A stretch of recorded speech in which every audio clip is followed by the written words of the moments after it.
Hey guys, I'm Scott with Green Door Solutions, and today I'm out in the field helping homeowners in foreclosure. Foreclosure, for those of you that don't know, is when the mortgage loan doesn't get paid back and the bank begins the process to take ownership of the property to recoup its losses. I just wanted to make a quick video for anyone out there who might be going through the foreclosure process and wondering what they can do about it. Let's go over 5 foreclosure prevention options that you can take to keep your home and prevent foreclosure. Option number 1, reinstate the loan.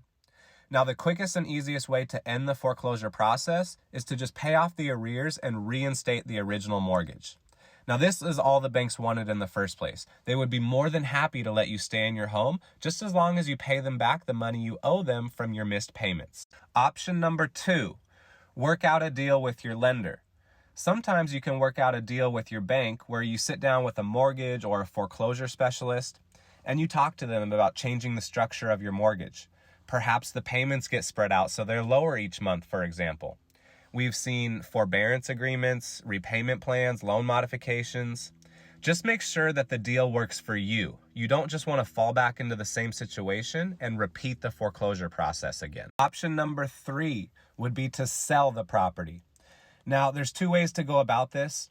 A short sale is when you sell the property and use the proceeds of the sale to pay down or pay off your outstanding amount with the bank. This keeps the foreclosure from impacting your credit score and gets the banks off your back. A standard sale is when the house has equity. Option number 4 was something called the deed in lieu. Now, another option would be a deed in lieu of foreclosure, which basically means that you'll hand over the deed of your house to the bank and they'll agree not to take you through foreclosure. This will often only work if your house is approximately worth how much is owed on the mortgage. Otherwise, the bank can pursue the difference. Option number 5 is bankruptcy. Now, in some ways, a bankruptcy is far more dramatic than a foreclosure because it impacts your whole life. But once you file a bankruptcy, the foreclosure process has to stop. So I still consider it a foreclosure prevention measure. Now, most commonly, homeowners in foreclosure will file either a Chapter 7 or a 13. Now, each are unique and different in their own way. I have another video where I go into a lot more detail about those, and I'll provide a link in the description down below so you can check out that video. Now, some of these foreclosure prevention measures, they might not all work in your situation, but I want to at least tell you about them so that you can make that decision yourself. If you're not sure which one to do, consider this.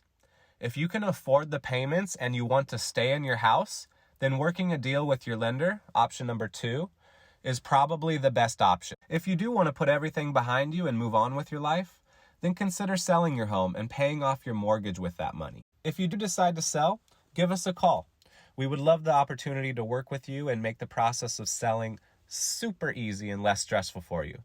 I mean, we know how stressful it can be while you're navigating your options in these foreclosure situations. Well, I hope that was valuable for you guys. Thank you guys for tuning in. I hope you guys have a blessed day.